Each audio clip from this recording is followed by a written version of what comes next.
tous.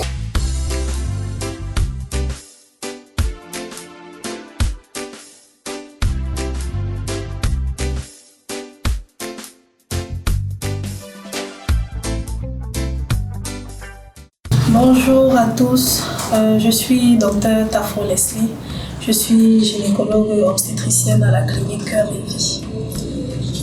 Aujourd'hui, nous allons parler principalement du diabète gestationnel. Il faut noter que le diabète gestationnel, c'est une pathologie qui touche fréquemment les femmes enceintes. Et c'est une maladie qui est due à un trouble de la régulation du glucose dans le sang, surtout maternel. Et si on fait un diagnostic précoce, la prise en charge sera meilleure, que ce soit pour la femme enceinte et pour son nouveau-né. Et déjà, il faut connaître quels sont les facteurs de risque du diabète gestationnel. Généralement, les études ont montré que ce sont des femmes qui ont un âge supérieur à 35 ans.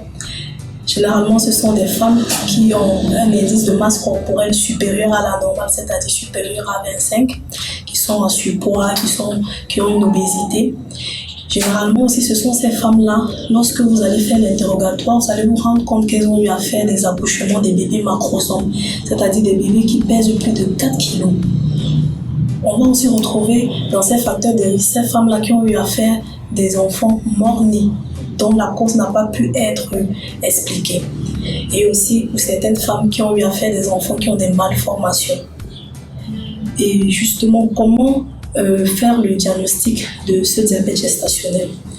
Le diabète gestationnel, généralement, il survient à partir de la 24e et de la 28e semaine d'aménorrhée. Mais ça ne veut pas dire que ça ne peut pas exister bien avant 24 semaines. Il y a un diabète aussi qu'on appelle le diabète préexistant. C'est-à-dire que ce sont des femmes qui ont le diabète avant la conception ou bien avant 20 semaines d'aménorrhée. Donc juste pour ce faire, il suffit de faire des bilans sanguins, de prélever la glycémie et selon les nouvelles recommandations, si la glycémie est supérieure ou égale à 0,92 g par décilitre, il faut déjà investiguer un peu plus l'approfondir. Et la particularité du diabète gestationnel, c'est que il a des complications énormes, que ce soit concernant la maman ou concernant le bébé. Nous allons commencer par la maman.